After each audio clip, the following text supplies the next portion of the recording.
आता नेहरूंच्या घडणीमध्ये त्यांचं शालेय महाविद्यालयीन शिक्षण मी सोडून देतो, तो काही मुद्दा नाही. भारतात आल्यानंतर त्यांना जो भारत समजलेला आहे आणि त्याच्यानंतर जो त्यांचा व्यासंग त्यांनी केलेला आहे तो जर सगळा लक्षात घेतला तर इंग्लंडमधल्या वास्तव्यातच त्यांनी मार्क्सचे विचार वाचलेले होते. बर्ट्रांड रसेल वाचला होता, तसं कार्ल मार्क्सही वाचलेला होता.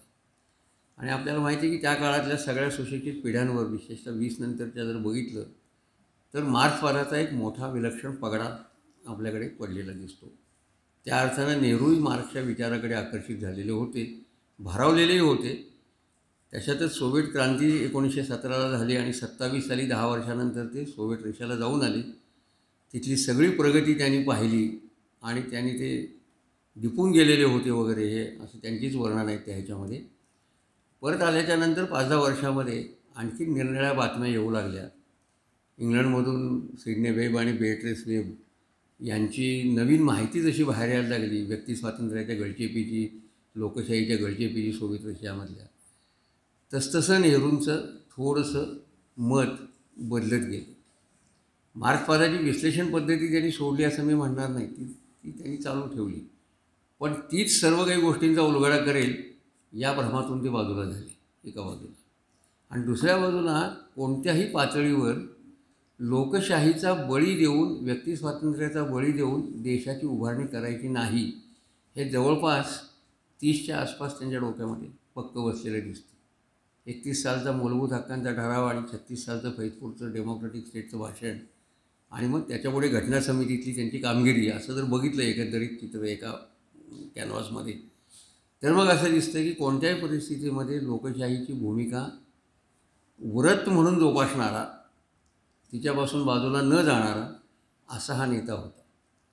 अर्थातच भारताच्या संदर्भात लोकशाहीची भूमिका नेहरूंनीच मांडली असं म्हणता येईल का? असं नाही म्हणता येईल. नेहरूंच्या आधीपासूनच्या काळापासून, किंबहुना माझं तर स्वतःचं वर्षण असं आहे की 1820 नंतर इथे ज्या सामाजिक राजकीय हालचालींना सुरुवात झाली भारतामध्ये, पश्चिम भारतामध्ये विशेषतः आपल्याकडच्या, तिथे लोकशाही संस्थांच्या दिशेनेच आपली वाटचाल सुरू झालेली होती. इंग्रजांनी ज्या ज्या संस्था निर्माण केल्या त्या सगळ्या संस्था लोकशाहीच्या दिशेनेच जाणाऱ्या होत्या.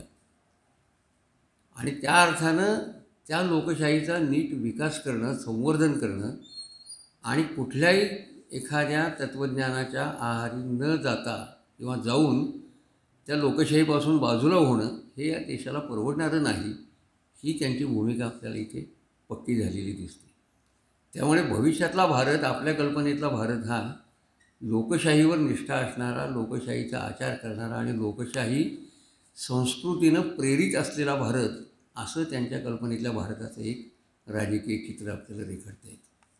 आणि मग ती लोकशाही या देशामध्ये रुजावी म्हणून स्वातंत्र्योत्तर काळामध्ये त्यांनी एका बाजूला घटना समितीमध्ये काही गोष्टींचं योगदान दिलं.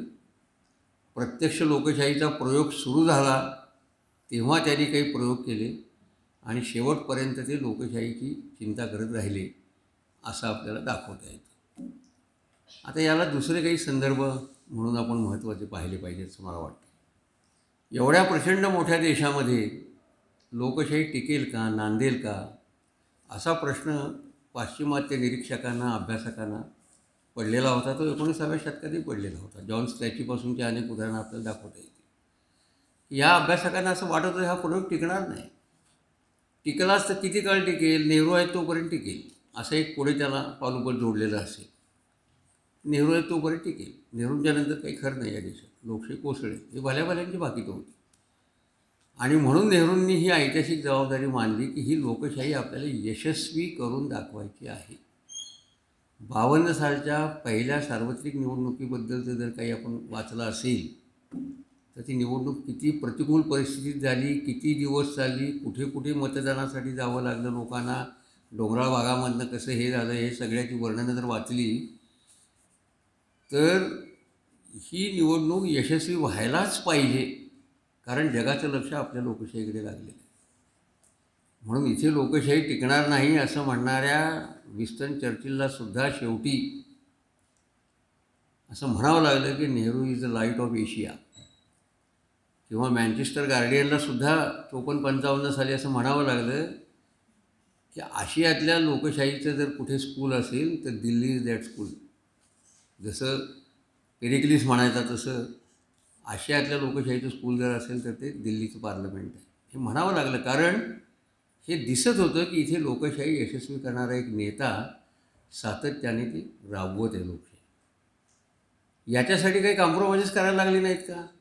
करायला लागले. उदाहरणार्थ हिंदू कोड बिलाच्या वेळेला 47 ते 50च्या मधल्या काळामध्ये डॉक्टर राजेंद्र प्रसाद आणि नेहरू यांच्यामध्ये तणाव निर्माण झालेला होता.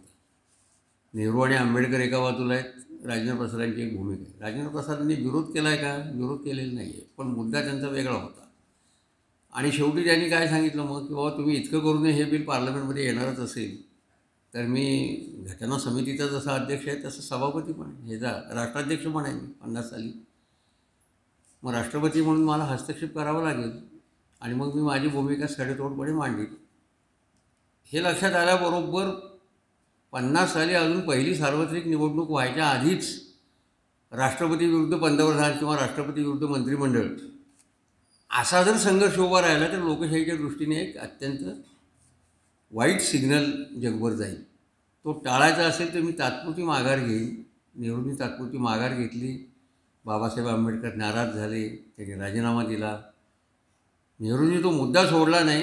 52 साली त्यांच्या ताब्यात ज्या वेळेला संपूर्ण पार्लमेंट आलं, त्यांच्या पक्षाचं बहुमत आलं, त्यावेळेला बहुमत असलेल्या सरकारच्या ह्याच्यातून त्यांनी ती बिलं पुढे 4 तुकड्यामध्ये पास झालेली आपल्याला दिसतात. हिंदू विवाह कायदा, वारसा हक्क कायदा, घटस्फोटाचा कायदा वगैरे जे कायदे सगळे झाले हिंदू समाजाचे प्रागतिक दिशेने जाणारे, ते नंतर झालेले आहेत. पण त्यांनी मुद्दा सोडलेला नव्हता. पण तात्कालिक माघार घेतली कारण लोकशाहीसाठी पुन्हा वाईट सिग्नल जाता कामा नये. जी संसद नावाची गोष्ट आहे त्या संसदेची प्रतिष्ठा आणि पावित्र्य हे राखण्यासाठी नेहरूंनी काय काय केलं हे जर आपण पाहिलं तर आश्चर्यचकित व्हायला. नवीनच स्थापन झालेला देश, त्याचं पहिलं पार्लमेंट सर्वांच्या प्रौढ मतदानावर निवडलेलं, कारण आधीची सगळी सभागृह जी होती स्वातंत्र्यपूर्व काळातली ती मर्यादित मतदानाच्या आधारे निवडून आलेली सभागृह होती. हे पहिलं सभागृह 52 सालचं असं होतं की सर्व प्रौढ स्त्री पुरुषांनी मतदान करून निवडून आणलेलं हे सभागृह आहे. आणि म्हणून असं नेहमी नेहरू म्हणत की संसद हे भारतातल्या सार्वजनिक चौकशीचं सर्वोच्च ठिकाण आहे, त्याची प्रतिष्ठा राखली गेली पाहिजे. आणि संसद हे संसदेच्या सभापतीचं क्षेत्र आहे, त्यामुळे सभापतीची सन्मान आणि प्रतिष्ठा राखली पाहिजे. त्यामुळे सभापतीच्या स्थानाला गालबोट लागेल असं वर्तन आपल्या सदस्यांकडनं होता कामा नये याच्याबद्दल ते दक्ष होते. असं वर्तन करणाऱ्या सभासदांना चाप लावला. एका प्रकरणामध्ये मुदगल नावाच्या एका खासदाराला राजीनामासुद्धा त्यांनी द्यायला लावलेला, तो त्यांच्याच पक्षाचा होता. माझ्या पक्षाचं झाकायचं आणि दुसऱ्या पक्षाचं मीडियापुढे न्यायचं अशी नीती नेहरूंनी ठेवलेली नव्हती. आणि त्याच्यामुळे ही लोकशाही रुजायची असेल तर सत्ताधारी पक्षाच्या खासदारांवर सगळ्यात जास्त जबाबदारी असते हे कुठेतरी त्यांच्या मनाची खुणगाट त्यांनी मांडलेली होती की मी जर सत्ताधारी पक्षाचा नेता म्हणून नीट वागलो तर मला विरोधी पक्षाच्या लोकांना दंगा करू नका म्हणून सांगता येईल.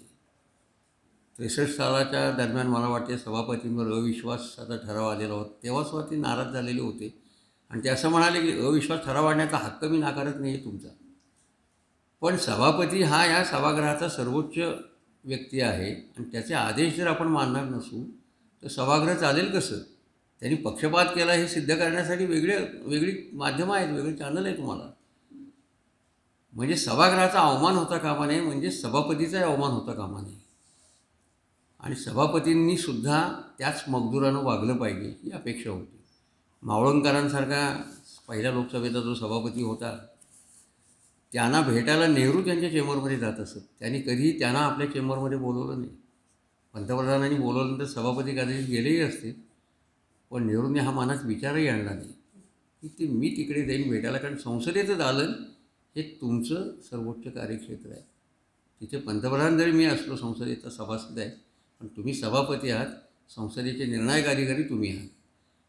संसदेतले जे पीठासीन अधिकारी असतात, डेस्क ऑफिसर ज्याला म्हणतो आपण आज, त्यांच्याशी त्यांनी चांगले संबंध ठेवले, पण त्याहीपेक्षा संसदीय कामकाजामध्ये अनेक सुधारणा नेहरूंनी सुचवल्या या पीठासीन अधिकाऱ्यांना विश्वासात घेऊन.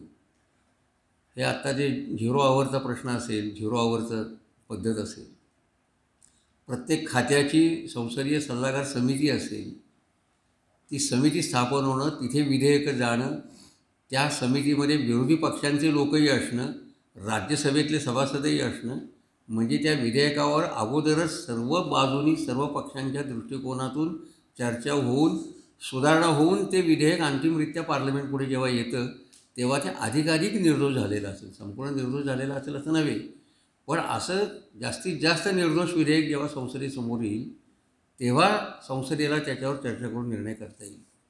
आणि म्हणून लोकशाहीबद्दल त्यांनी एका ठिकाणी असं म्हटलं आहे की मला ही पद्धती सर्वोत्तम का वाटते. कडे घटना समितीमध्ये सुद्धा अध्यक्षीय आणि संसदीय यातलं काय स्वीकारायचा हा प्रश्न आला होता. आणि संसदीय लोकशाहीच्या बाजूने नेहरू आणि बाबासाहेब आंबेडकर ठामपणाने उभं राहिलेले आपल्याला दिसतात. त्याचं कारण नवीन निवडून आलेलं सरकार जे असेल प्रत्येक वेळेला येणारं ते संसदेला जबाबदार असलं पाहिजे. अध्यक्षीय राजवटीमध्ये मंत्रिमंडळ संसदेला जबाबदार नाही, कारण ते त्यातनं निवडूनच येत नाही. हे नको आहे. स्थिर सरकार एक वेळ नसलं तरी चालेल, सरकार स्थिर होऊ शकतं, पण सरकार जबाबदारच नसेल कोणाला तर अनार्कीची परिस्थिती निर्माण होईल. म्हणून नेहरूंच्या भारताच्या चिंतनामध्ये इथे येणारं जे सरकार असेल ते संसदेला जबाबदार असलेलं सरकार असलं पाहिजे. ते स्थिर नसेल तर कालांतरानं स्थिर होईल, त्याच्यासाठी ते राजकारण चालू राहील, पण ते जबाबदार नसेल तर ते सगळ्यात दैवी ठरेल. आणि म्हणून संसदेचे नियम संसदेमध्ये नव्या सुधारणा कामकाजात सुचवताना त्यांनी एका ठिकाणी असं म्हटलं आहे की सल्ला, चर्चा आणि संवाद हा लोकशाहीचा आत्मा आहे. जेवढा संवाद होईल, जेवढी चर्चा होईल, तेवढ्यातून जेवढी सहमती होईल ती सहमती टिकाऊ असेल. म्हणून नेहरूंनी पुढे असं म्हटले की बहुमत आणि बहुमताने घ्यायचा असलेला निर्णय ही शेवटचा पर्याय आहे, तो पहिला पर्याय नव्हे. चर्चा, संवाद, संमती याच्यातून जर सहमती झाली तर बहुमताची गरज नाही. नाहीच झाली सहमती तर बहुमत हा शेवटचा पर्याय. आज आपण काय करतो आहे? बहुमत म्हणजे बहुसंख्या. आमचे 300 आहेत, तुमचे 100 आहेत. चर्चेची गरज नाही, सहमतीची गरज नाही, संमतीची गरज नाही, संवादाची तर अजिबात गरज नाही. सरळ विधेयकं पास होतात आणि बहुमत असल्यामुळे चर्चेविना पास होतात. आता परवाचं अंदाजपत्रक असेल, 370 कलमाविषयीचं जे विधेयक होतं अक्षरशः 1 ते 2 दिवसामध्ये कुठल्याही चर्चेविना पास झालं. म्हणजे जे नेहरूंच्या डोक्यात संसदेचं चित्र होतं ती संसद तशीच आहे, फक्त चित्र बदललेलं आहे. म्हणून नेहरू असं म्हणत असत की मला संवाद हवा आहे, चर्चा हवी आहे, म्हणून सल्लागार समित्या मी ही तयार केलेल्या आहेत. त्याचं कारण तिथे सर्व पक्षांचे लोक आहेत त्यांच्या संख्येच्या प्रमाणात. म्हणजे विरोधी पक्ष संसदेमध्ये जी भूमिका घेणार असेल त्या भूमिकेचं प्रतिनिधित्व करणारे लोक जर सल्लागार समितीमध्येच असतील तर तो व्ह्यू तिथेसुद्धा आधी मांडला जाईल, त्याच्यावर चर्चा होईल साधक बाधक, आणि या पद्धतीने जेवढी सहमती होईल तेवढं तरी विधेयक समजा दुरुस्त करून मांडलं तर ते बिनधास्तपणे पास होईल. हे टिकाऊ असेल आणि त्याच्यातून मग बेस्ट रिझल्ट्स मिळतील. बेस्ट रिझल्ट्स हे नेहरूंचे शब्द आहेत. It produces the best results असं त्यांनी संसदीय लोकशाहीच्या बाबत म्हटलेलं आहे. आणि म्हणून या लोकशाहीच्या दृष्टीने त्यांनी संसदेची प्रतिष्ठा सांभाळली गेली पाहिजे. तिचे मानदंड नव्या नव्यानं प्रस्थापित होत राहिले पाहिजेत. आणि तिसरा एक मुद्दा त्यांनी एका चर्चेमध्ये उपस्थित झालेला होता. जनरल थिमय्या नावाचे एक आपले सरसेनापती होते, त्यांच्या संदर्भामध्ये एक प्रकरण निर्माण झाल्यावर नेहरूंनी सरळ सभापतींना सांगितलं की आम्ही सत्ताधारी पक्ष या नात्यानं सगळ्या चौकशीला सामोरे जायला तयार आहोत. तुम्ही समिती नेमा, लागणारी सगळी कागदपत्रं सरकारकडनं मागवून घ्या, आम्ही तुम्हाला ती देऊ, निपक्षपातीपणे चौकशी करा. हे पंतप्रधान सांगतो देशाचं लक्षात घ्या. ज्या ज्या वेळेला पंतप्रधान किंवा सत्ताधारी पक्ष एखाद्या आरोपाचं लक्ष होतो त्या त्या वेळेला त्याचीही नैतिक जबाबदारी असते की आपणहून चर्चेची तयारी दाखवणं. 62च्या तिन्ही आक्रमणाच्या वेळेला सुद्धा काय घडलं आहे, नेमकं पराभव झाला आहे नाही झाला आहे, काय झालं आहे, आम्हाला संसदेमध्ये याचं निवेदन करायला हवं पंतप्रधानांनी, अशी विरोधी पक्षांची मागणी होती. त्यात नंतर पंतप्रधान झालेले वाजपेयी त्या मागणीमधले एक प्रमुख ग्रस्त होते, खासदार होते. आणि नेहरूंचा पक्ष त्यांना सांगत होता ही चर्चा संसदेत नको करायला, काँग्रेस संसदीय मंडळामध्ये नको करायला, कारण नको त्या प्रश्नांना सामोरं जावं लागेल, तोंड द्यावं लागेल, उत्तर द्यावं लागतील. नेहरू म्हणाले नाही, संसदेत सर्वोच्च चौकशीचं ठिकाण आहे, करूया चर्चा. आणि म्हणून मग विरोधकांनी उपस्थित केलेल्या सगळ्या आक्षेपांवर नेहरूंनी त्या वेळेला त्यांना जी उत्तरं द्यायची होती ती सविस्तर उत्तरं दिली, पण चर्चा टाळली नाही. हाच प्रसंग आपण आज लावून पहा. किती चीनी सैन्य आपल्याकडे आलं होतं आणि गेलं होतं माहीत नाही कोणाला. आणि विरोधकांना असं सांगण्यात आलं आलंच नव्हतं, काही कोणी आलेलंच नाही आहे. मग चर्चा कशाची चालू आहे, शिष्टमंडळ का जात आहे, कोणीच कोणाला काही माहिती नाही. म्हणून नेहरूंची ही धारणा मला जास्त महत्त्वाची वाटली लोकशाहीच्या दृष्टीनं, की तुम्ही ज्या वेळेला सत्ताधारी म्हणून आरोपाचं लक्ष होता तेव्हा तुमची नैतिक जबाबदारी असते की तुम्ही या आरोपांना सामोरं जाऊन संसदेमध्ये त्याची उत्तरं द्यायला पाहिजेत. इथे नेहरूंचं वेगळेपण मला सगळ्यात जास्त दिसतं. तेवढंच असं नव्हे, नेहरूंच्या विश्वासात असणारे जॉन मथाई यांना याच प्रकरणात अशा एका जावं लागलं, चौकशीला सामोरं जावं लागलं. नेहरूंनी काय आपला माणूस आहे म्हणून पाठीराखा नाही त्यांना घातला, पाठिंबा नाही दिला त्यांना. चौकशी व्हायची तर होती, काय बिघडत नाही. नाही सॉरी एम मथाई जाऊ दे म्हणाले, चौकशी व्हायची असेल होऊ द्या, काही बिघडत नाही. म्हणून संसदेकडं पाहण्याची जी दृष्टी आहे ती दृष्टी नेहरूंनी अधिकाधिक व्यापक, चिकित्सक आणि पारदर्शक करण्याचा प्रयत्न केला आणि संसदीय कामकाजही पारदर्शक करण्याचा प्रयत्न केला. त्याच्याबरोबर दुसरा एक पैलू त्यांच्या कल्पनेतला भारत घडवण्यासाठी त्यांना महत्त्वाचा वाटत होता तो विरोधी पक्षांशी असलेलं त्यांचं वर्तन.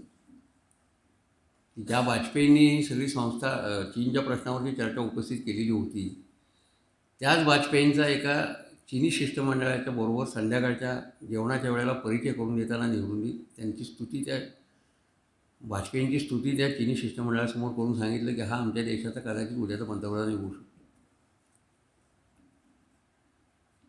ही दृष्टी त्यांची होती. सहजपणे ते हे करू शकत असत. मला संसदेमध्ये अमुक एक विरोधी पक्षाचा नेता हवा आहे, कारण त्याचा सल्ला, त्याची भाषणं, त्याचे विचार हे संसदेत रिफ्लेक्ट व्हायला पाहिजेत. सरकारला कदाचित त्याच्यातून काही गोष्टी मिळू शकतील, ही धारणा ते बाळगत होते. म्हणून नरेंद्र देवांच्या विरोधात उमेदवार उभा करू नका असा पक्षाला आदेश त्यांनी दिला. त्यांचं दुर्दैव असं की एका दुसऱ्या राजकारण्याने UP-मधल्या नरेंद्र देवांच्या विरोधामध्ये एक मला वाटतं महाराणीच उभ्या केल्या ना, साधू एक उभा केला आणि तो निवडून आणला. आणि नेहरूंच्या पराभवाची सुरुवात त्यांच्या पक्षात त्यांच्या काळातच झालेली एका अंगाने आपल्याला दिसते. पण त्यांचा प्रयत्न हा होता की मला नरेंद्र देव पाहिजेत, किंवा विरोधी पक्षांची जी भाषणं होत असत पार्लमेंटमध्ये, लोहियांची असतील, श्यामाप्रसाद मुखर्जींची असतील, वाजपेयींची असतील, महावीर त्यागींची असतील, यांच्याबरोबर अनेकांबरोबर त्यांचे वादविवादही झालेले आहेत, ती सगळी भाषणं ते संसदेमध्ये बसून मन लावून ऐकत असत. विरोधी पक्षाचं भाषण आहे मग मी कशाला संसदेत जाऊ किंवा वर्षानुवर्ष संसदेचं तोंड बघायचं नाही असं त्यांनी कधी केलेलं नाही.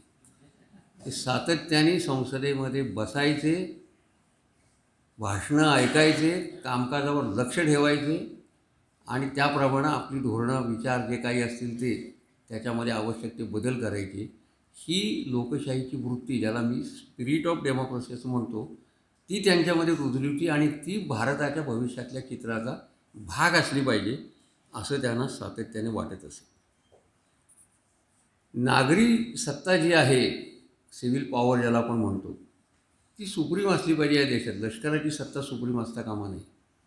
तेव्हा या प्रकरणाच्या चर्चेवरून त्यांनी सभागृहाला ठणकावलेलं होतं की सिव्हिल पॉवर महत्त्वाची आहे, नागरी सत्ता देईल त्याच पद्धतीनं लष्कराला आपल्या हालचाली कराव्या लागतील. लष्कराला लष्कर म्हणून स्वतंत्र विचार करून नागरी सत्तेवर प्रभाव टाकता येणार नाही. ह्या गोष्टीला जर एकदा चंचू प्रवेश झाला लष्करी सत्तेचा तर काय होतं हे आपल्या आजूबाजूच्या देशांमध्ये आपण पाहिलेलं आहे. आपल्या शेजारचाच देश त्याचं चांगलं उदाहरण आहे. लष्करशाही एकदा प्रस्थापित झाली की लोकशाहीच्या शक्यता जवळपास संपतात. हे आपल्याला जगाच्या इतिहासावरून दिसतं. ते नेहरूंनाही कळत होतं आणि म्हणून कोणत्याही परिस्थितीमध्ये नागरी सत्तेचं वर्चस्व राहिलं पाहिजे भविष्यकालीन भारतामध्ये सुद्धा, ही त्यांची एका बाजूला धारणा होती. आता त्यांच्या लोकशाहीचा जो सगळा एक व्ह्यू आहे पूर्णपणे, त्याच्यामध्ये बारीक बारीकसुद्धा महत्त्वाचे बरेच मुद्दे आहेत. उदाहरणार्थ मायनॉरिटीज. अल्पसंख्याकांचा प्रश्न, बऱ्याचशा राज्यकर्त्यांना अल्पसंख्याकांचा प्रश्न हा डोकेदुखी वाटतो, ताणतणावाचा वाटतो. नेहरूंना तो तसा वाटला नाही. याचं कारण अल्पसंख्याक या घटनेकडे किंवा कल्पनेकडे कसं पाहावं यांची त्यांची एक दृष्टी होती. मुख्यमंत्र्यांना लिहिलेली पत्रंसुद्धा त्यांनी या दृष्टीनं पाहण्यासारखी आहे. पाकिस्तान निर्माण झाल्याच्यानंतर विशेषतः भारतामध्ये मुसलमान समाज जो उरला, तो नेतृत्व नसलेला, मुल्ला मौलवींच्या पकडीमध्ये असलेला, राजकीय आव्हान संपुष्टात आलेला, लष्करी आव्हान अजिबात नसलेला असा एक गलित गात्र समाज एका अंगाने भारतामध्ये होता. आता हा समाज इथे राहिलेला आहे, तिथे जाता आलं नाही म्हणून इथे राहिला अशातला भाग नाही आहे, हेही लक्षात घ्या. इथे राहिलेला आहे तो समाज, त्यांनी स्वीकारलेला आहे भारत. जर त्यांनी भारत स्वीकारलेला असेल तर भारतानंही त्यांना स्वीकारलं पाहिजे, ही साधी गोष्ट आहे. आणि भारताने त्यांना स्वीकारायचं असेल तर या समाजाकडे एका दृष्टीतून बघायला पाहिजे. याला नेतृत्व नाही आहे, पण म्हणून याचा कोणताही हक्क मी मारणार नाही. हा संख्येनं कमी आहे, हा काय करणार आहे बहुसंख्येपुढे, डावलले मी याचे हक्क, असं नाही मी करणार. पण लोकशाहीच्या चौकटीमध्ये नागरिकत्व आपण जर सगळ्यांना समान पद्धतीचं दिलेलं आहे, जात आणि धर्माच्या पलीकडे जाऊन दिलेलं आहे, तर हा समाजही तेवढाच नागरिकत्वाला पात्र आहे. म्हणून बहुसंख्याकांना मिळणाऱ्या जेवढ्या संधी आणि समान संधी आहेत त्या सगळ्या संधी यांनाही मिळाल्या पाहिजेत, ही त्यांची मूलभूत दृष्टी आहे. आणि म्हणून मुसलमानच असं नव्हे, मुस्लिम असतील, ख्रिश्चन असतील, इतर अल्पसंख्याक असतील, ह्यांच्याकडे पाहताना बहुसंख्याक विरुद्ध अल्पसंख्याक या पद्धतीनं पाहता कामा नये, हा पहिला भाग. दुसरा भाग, बहुसंख्याक लोकांनी स्वतःला या देशाचे मालक समजू नये. आम्ही बहुसंख्य आहोत म्हणजे आम्ही मालक आहोत, आम्हीच राष्ट्र आहोत. नेहरूंनी म्हटलं एका ठिकाणी, ज्या वेळेला बहुसंख्याक समाज स्वतःलाच एक राष्ट्र मानू लागतो तेव्हा एक वेगळीच आपत्ती समोर येते. विभाजनच होईल, दुसरं काय होणार नाही. म्हणून बहुसंख्याकांनी स्वतःला मालकही मानू नये, स्वतः म्हणजेच फक्त राष्ट्र आहोत असं मानता कामा नये. जे जे आपल्याला उपलब्ध आहे हक्क, ते सगळे हक्क अल्पसंख्याकांना मिळाले पाहिजेत. नुसते मिळाले पाहिजेत नाही तर बहुसंख्याकांची जबाबदारी आहे की त्यांना ते मिळत आहेत हे पाहणं, त्या हक्कांचं संरक्षण करणं आणि त्याची कदर करणं. याच्यासाठी अल्पसंख्याक हा जो प्रश्न आहे त्याच्याकडे बघण्यासाठी बहुसंख्याकांची जबाबदारी काय आहे याचं प्रतिनिधित्व एका अर्थानं नेहरूंचा हा दृष्टिकोन करतो असं मला वाटतं. आणि म्हणून पाकिस्तान निर्माण झाल्यानंतर त्यांनी जे मुख्यमंत्र्यांना लिहिलेलं पत्र आहे, 53-54 सालच्या दरम्यानचं पत्र आहे, 2-3 गोष्टींचे उल्लेख त्यांनी केलेले आहेत. एक म्हणजे पार्टिशन जरी झाली, फाळणी जरी झाली, तरी उत्तर भारताच्या सीमांवरत्या बऱ्याच दंगली चकमकी चालू होत्या आणि उत्तर प्रदेश आणि लगतच्या भागांमध्ये मुसलमानांना धमकावणं, भीती घालणं, त्यांना घर जागा सोडायला भाग पाडणं आणि त्यांना तिथून हाकलून दिल्यानंतर त्या जागांवर कब्जा मिळवणं, ही एक नवी रणनीती त्या काळामध्ये तयार झालेली दिसते. त्या रणनीतीचं सूचन नेहरूंनी मुख्यमंत्र्यांना लिहिलेल्या पत्रामध्ये केलेलं आहे. ही बदललेली रणनीती आहे, हे लक्षात घ्या. आणि म्हणून तुम्हाला संरक्षण करायचं आहे अल्पसंख्याकांचं, ते या रणनीतीला ध्यानात ठेवून करायचं. ते हाकलले जाता कामा नाहीत तिथून. इव्हन अगदी जो अयोध्येचा प्रश्न निर्माण झाला नंतर, त्याही काळातला नेहरूंचा गोविंद वल्लभ पंतांशी असलेला पत्राव्यवहार पाहिला, नेहरूंचा इतर नेत्यांशी असलेला पत्रव्यवहार पाहिला तरी हे चित्र दिसतं. दुर्दैवाने काही गोष्टी नेहरूंच्या आवाक्या पलीकडे गेल्या, त्यांना ते करता आल्या नाहीत. तो प्रश्न भिजत पडला, वाढला, त्याचे परिणाम आपण भोगतोय, हा भाग निराळा. पण त्याही काळामध्ये त्यांची दृष्टी पुन्हा ही आहे की ह्यांना संरक्षण देण्यामध्ये नेमकं काय घडतं आहे हे आधी समजावून घ्या, का संरक्षण द्यायचं हे समजावून घ्या. आणि नंतर ते असं म्हणतात पत्रामध्ये की सरकारच्या सेवेमध्ये असणारे जे अल्पसंख्याक आहेत, केवळ मुसलमानच असं नव्हे, ख्रिस्ती आणि इतरही असतील, ते ह्या सगळ्यांचं प्रमाण पुरेसं राहिलं पाहिजे याची दक्षता घ्या. का राहिलं पाहिजे हे प्रमाण? तर भारत हा सर्वांचा देश आहे, ही त्यामागची मोठी धारणा आहे. आणि भारताच्या एकंदर प्रगतीमध्ये त्याच्यामध्ये राहणाऱ्या विविध संप्रदायांचं समुदायांचं प्रतिनिधित्व आणि प्रतिबिंब पडलं पाहिजे. कोणत्याही एका समाजाच्या कर्तृत्वाची किंवा संस्कृतीची छाप इथल्या सार्वजनिक जीवनावर किंवा विचारविश्वावर असता कामा नये, हा त्याच्या मागचा दृष्टिकोन आहे. म्हणजे पुन्हा भारताकडे पाहण्याचा दृष्टिकोन कोणता आला?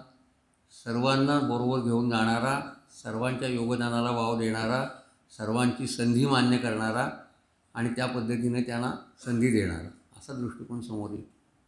आणि म्हणून मुख्यमंत्र्यांना दिलेल्या पत्रामध्ये याची काळजी घ्या आणि या पद्धतीनं पावलं टाका, असा एक आदेश दिलेला आहे.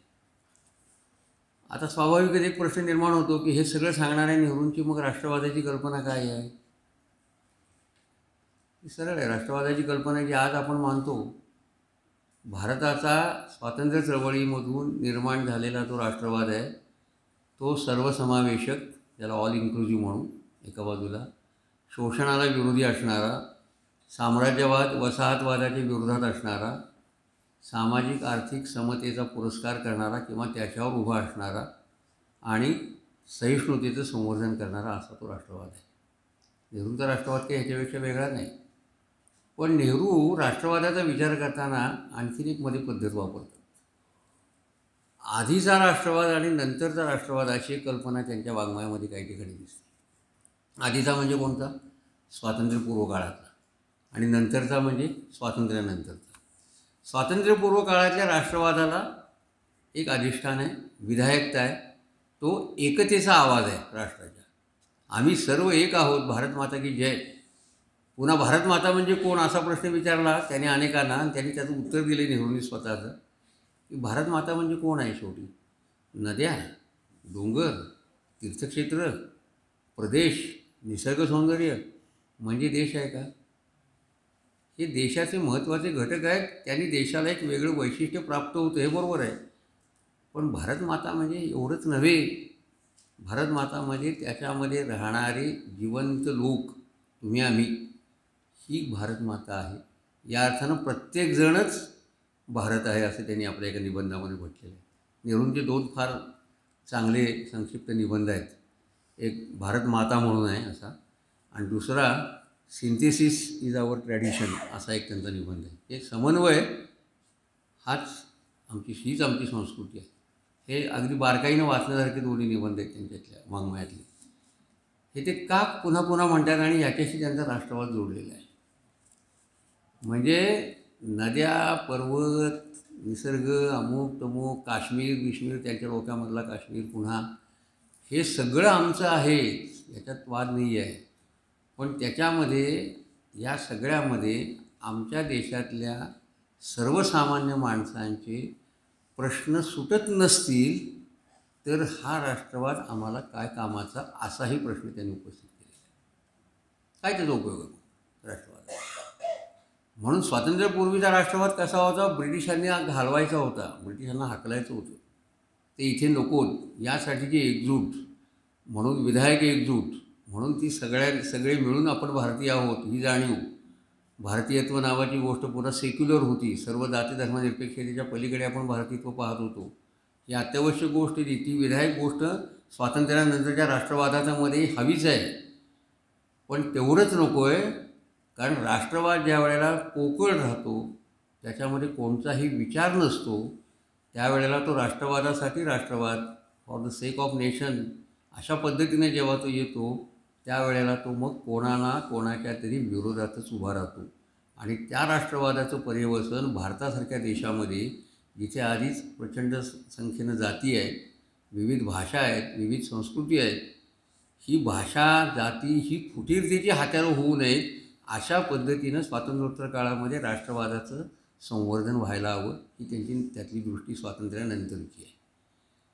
कारण ह्या फुटीरतेच्या मार्गाला जर राष्ट्रवाद लागला तर मग तो मानवता वगैरे तर सगळं बाजूलाच गेलं, पण कोणाच्या विरोधात तो उभा राहतो. आणि मग तो राष्ट्रवाद राहत नाही, तो अस्मितेमध्ये रूपांतरित झालेला एखाद्या जमावाचा दहशतवाद म्हणून. हा धोक्याचा इशारा त्यांनी एका निबंधामध्ये त्यांच्या दिलेला आहे. तिथे ते टागोरांच्याशी साम्य सांगतात स्वतःच, की टागोरांना ज्या पद्धतीच्या वैश्विक राष्ट्रवादाची संकल्पना टागोरांनी मांडली होती, टागोर असं म्हणायचे की सर्व राष्ट्रवाद मानवतावादामध्ये रूपांतरित होऊन त्याच्यामध्ये त्याचं मेल्टिंग व्हावं, सम्मिलित व्हावेत, विसर्जित व्हावेत. आणि मानवतावाद नावाची एकच गोष्ट शिल्लक राहिली पाहिजे. राष्ट्रवाद हा गेला तरी चालेल. आता ते होणं न होणं हा भाग वेगळा, टागोरांचं ते स्वप्नच होतं शेवटी. पण निदान मानवतावादाशी सुसंगत असणारा राष्ट्रवाद हा आपण जोपासू शकलो पाहिजे. आणि म्हणून नेहरूंच्या राष्ट्रवादामध्ये जिवंत माणसांना जास्त महत्त्व आहे. परदेशांचं, नद्यांचं, पर्वतांचं, डोंगरांचं, मंदिरांचं महत्त्व आहे, नाही असं नाही. पण जिवंत माणसांच्या विकासासाठी जे करावं लागेल त्याला त्यांनी पुढे जाऊन मंदिरं म्हटलेलं आहे. म्हणजे भाकरा नांगल असेल, डॅम्स असतील मोठमोठे, विज्ञानाच्या दृष्टीतनं निरनिराळ्या उभा केलेल्या संस्था असतील, ह्या सगळ्या संस्था असतील, हे त्यांच्या राष्ट्रवादाचा प्रकट असा आविष्कार आहे की ज्याच्यात लोकांच्या प्रगतीची बीजं सामावलेली आहेत. आणि म्हणून ही प्रगती करणारा राष्ट्रवाद हा नेहरूंच्या राष्ट्रवादाचा एका बाजूला प्रारूप आहे असं आपल्याला दिसतं. नेहरू सगळ्यात जास्त बदनाम दोन कारणासाठी आहेत. लोकशाही वगैरे काही लोक म्हणतील ठीक आहे, ते चांगलं होतं. नेहरू कशासाठी बदनाम आहे? एक सेक्युलरिझम आणि दुसरा जमातवादाचा विरोधक. नेहरू नसते तर किंबहुना एका महाभागाने नेहरूंनाच गांधींच्या ऐवजी गोळी घालायला पाहिजे होती असं एक विधान केलेलं होतं केरळमधनं. ते यासाठी केलेलं होतं की हा माणूस असल्यामुळे जमातवाद्यांना डोकं वर काढायला बराच काळ संधी मिळाली नाही स्वातंत्र्योत्तर काळामध्ये. कारण पक्षांतर्गत असो, पक्षाच्या बाहेर असो, जमातवादाचा सातत्याने विरोधक म्हणून नेहरू आपल्याला दिसतात. दंगली झाल्या तर ते मध्ये जाऊन उभ्या राहतात. सातत्याने ते हिंदू जमातवादाच्या धोक्याबद्दल बोलत आहेत, बहुसंख्याकांच्या कारवायांबद्दल बोलत आहेत, अल्पसंख्याकांची बाजू घेत आहेत, अशा तऱ्हेचे जे आरोप झाले त्याच्यामुळे हा माणूस सतत आपण बदनाम करत गेलेलो आपल्या राजकीय विचारविषयात, विशेषतः अलीकडच्या काळामध्ये या 10 वर्षामध्ये. आणि इथे नेहरूंचा खरा क्रक्स होता की नेहरू सेक्युलर होते म्हणजे काय होते शेवटी? ते युरोपियन आधुनिकतेनं प्रभावित झालेलं व्यक्तिमत्व होतं, हे सगळं खरं आहे. पण कठोर वास्तवाचंही भान होतं ना त्यांना दुसऱ्या बाजूला. नेहरू काही समाजवादी होते म्हणजे काही सगळ्या साधनांचं राष्ट्रीयकरण झालं आणि हे केलं असं नाही त्यांनी केलं. व्यवहारवादाचं भान होतं त्यांच्या काही. आणि त्याच्यामुळे आपण सेक्युलर आहोत याच्यामध्ये त्यांचा सगळा भर राज्य यंत्रणा जी आहे, स्टेट नावाची जी गोष्ट आहे, तिला स्वतःचा धर्म असता कामा नये, ती सेक्युलरच असली पाहिजे. लोकांना धर्म असेल. धर्म या व्यक्तिगत विषयात नेहरूंच्या भूमिकेबद्दल मी आत्ता तपशिलाने जात नाही, तो वेगळा व्याख्यानाचा विषय होईल. पण निदान आपण एवढं म्हणू शकतो की नेहरूंना लोकांनी धार्मिक असण्याबद्दल त्यांचा आक्षेप नाही आहे. धार्मिकता असावी की असू नये याच्याबद्दलची त्यांची मतं वेगळी येते. स्वतः आज्ञेयवादी होते, धर्माबद्दल त्यांनी अनेक गोष्टी लिहून ठेवलेल्या आहेत. पण किमान पक्षी लोकांनी धर्म जरी पाळला तरी राज्याला धर्म असता कामा नये. आणि त्या दृष्टीनं राज्य सर्व धर्मांपासून सारख्याच अंतरावर असेल, इक्विडिस्टंट असेल, ते सेक्युलर असेल. आणि कायदे कानून करताना राज्य धर्माच्या विचारांचा भाग लक्षात घेऊन कायदे करणार नाही, तर ते आधुनिक पद्धतीचे कायदे करेल, ही त्यांची मोठी दृष्टी येते. आता या दृष्टीने जे कायदे झाले त्याच्याकडे जर तुम्ही बघितलं, मी तपशिलात जात नाही, त्यात कुठल्याही कायद्यानं कुठल्याही भारतीयाचं कोणतंही नुकसान झालेलं नाही. विशेषतः हिंदू कोडबिलांमुळे हिंदू स्त्रियांचा एवढा प्रचंड फायदा झालेला आहे. पण त्या फायद्यातनं आलेली श्रीमंती, सुबत्ता, उपभोक्ता भोगता नेहरू विरोधात ही मंडळी केव्हा गेली हे त्यांनाही कळलेलं नाही. इतका फायदा झालेला आहे. पण याचा चिकित्सक विचार करायचं कोणी सूत्र मनात आणलेलं नाही, विशेषतः त्यांच्या विरोधकांनी. त्याच्यामुळे ज्या सेक्युलरिझमच्या आधारे इथल्या देशाच्या प्रगतीला आवश्यक असणारे कायदे करताना धर्म बाजूला ठेवावा लागेल, तिथे धर्म बाजूला ठेवण्याची भूमिका संसदेने घेतली, घटना समितीने घेतली, तशी नेहरूंनी घेतलेली आहे. त्यामुळे राज्याने हा विचार नाही करता कामा. हा एक महत्त्वाचा त्यांचा दृष्टिकोनातला भाग. आणि हे राज्य कायमच सेक्युलर राहिलं पाहिजे. हे कधीच धर्माशी बांधील असता कामा नये. कारण धर्माशी बांधील असलेली राष्ट्र किंवा राज्य यांचं काय होतं ते आपण शेजारी पाहिलं आहे, इतर अनेक देशांमध्ये आपण पाहू शकतो. त्यामुळे सेक्युलरिझमशी त्यांनी तडजोड त्या अर्थाने केलेली नाही. आणि जमातवादाबद्दलचं म्हणाल तर ते सतत असं म्हणत आहेत की बहुसंख्याकांना नेहमीच ही जबाबदारी म्हणून त्यांनी मान्य केली पाहिजे की अल्पसंख्याकांसह सगळ्यांचं हे राष्ट्र आहे आणि म्हणून आपली विशेष जबाबदारी आहे. या जबाबदारीचं भान ते जमातवादाला विरोध करत असताना सातत्याने आपल्याला देत आहेत. तिसऱ्या बाजूला त्यांची विज्ञाननिष्ठा आहे. भारताचं जे संकल्पचित्र आहे त्याच्यामध्ये विज्ञानाचं महत्त्व त्यांनी मान्य केलेलं आहे आणि वैज्ञानिक पद्धतीनं समाज जीवनामध्ये विचार व्हावा. वैज्ञानिक विचार किंवा वैज्ञानिक विचार पद्धती ही एकमेव विचार पद्धती नाही, हे सुद्धा नेहरूंनी म्हटलेलं आहे. पण विचारांच्या पातळीवर विज्ञानाचा आधार घेऊन विकासाकडे जायला हवं. त्याचबरोबर धर्मांनीही प्रगल्भता स्वीकारायला हवी. पुढे हिंदीतले सुप्रसिद्ध कवी दिनकर यांच्या एका ग्रंथाला त्यांनी लिहिलेली प्रस्तावना आहे. तर प्रस्तावनेत त्यांनी सेक्युलरिझमबद्दलची काही भूमिका मांडली आहे आणि त्यात ते शेवटी असं म्हणतात की आधुनिक समाज जीवनामध्ये माणसाला एक पोकळी जाणवू शकते. ती पोकळी भरून काढणारं एक अध्यात्म त्याला हवं आहे. त्या अध्यात्माला तुम्ही धर्म म्हणायचं का नाही म्हणायचा हा भाग वेगळा, पण अशी एक नैतिक गोष्टीची त्याला गरज आहे. या पातळीवर त्यांचं चिंतन शेवटच्या टप्प्यामध्ये आपल्याला आलेलं दिसतं. 54-55च्या आसपासची गोष्ट आहे साधारणतः. पण म्हणून ते काय म्हणतात की विज्ञान मी नाकारत नाही, तंत्रज्ञान मी नाकारत नाही आणि त्याच्या सगळ्या मूलभूत संस्था त्यांनी उभ्या केलेल्या आहेत. IITs असतील, रिसर्च लॅबोरेटरीज असतील, एम्ससारखं हॉस्पिटल असेल, IIM सारख्या संस्था असतील, सगळ्या आधुनिक संस्था. कारण लोकशाही ही संस्थात्मक जीवनातच जास्त फुलते आणि रुळते.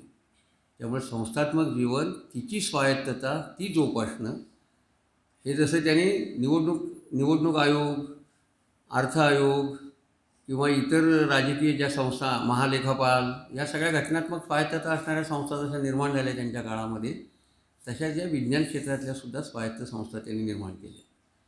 त्यामुळे विज्ञानाच्या दृष्टीतनं झालेला जो काही आजचा विकास आहे वैज्ञानिक घडामोडीतनं, आपण अगदी चंद्रापर्यंत जाणं किंवा मंगळापर्यंत जाण्याचा प्रयत्न करणं, ह्या ज्या सगळ्या गोष्टी आहेत, याच्यामागे नेहरूंची विज्ञान दृष्टी कारणीभूत आहे, हे आपण लक्षात ठेवायला पाहिजे. म्हणजे आरोग्याच्या क्षेत्रापर्यंत नेहरूंनी विचार केलेला असं दिसतो. एक माणूस परिपूर्ण विचार करतो याच्यावर माझा विश्वास नाही, त्यामुळे नेहरूंना मी परिपूर्ण मानत नाही. पण नेहरूंचा प्रयत्न या सगळ्या क्षेत्रांमध्ये जाऊन भारताचा एक सबळ देश, स्ट्रॉंग बळकट देश म्हणून उभा करणं, या दृष्टीतनं त्यांनी इथल्या लोकशाहीकडे पाहिलं, समाजवादाकडे पाहिलं, सेक्युलरिझमकडे पाहिलं, केंद्र राज्य संबंधाकडे पाहिलं, लोकशाहीतल्या व्यवहारांकडे पाहिलं.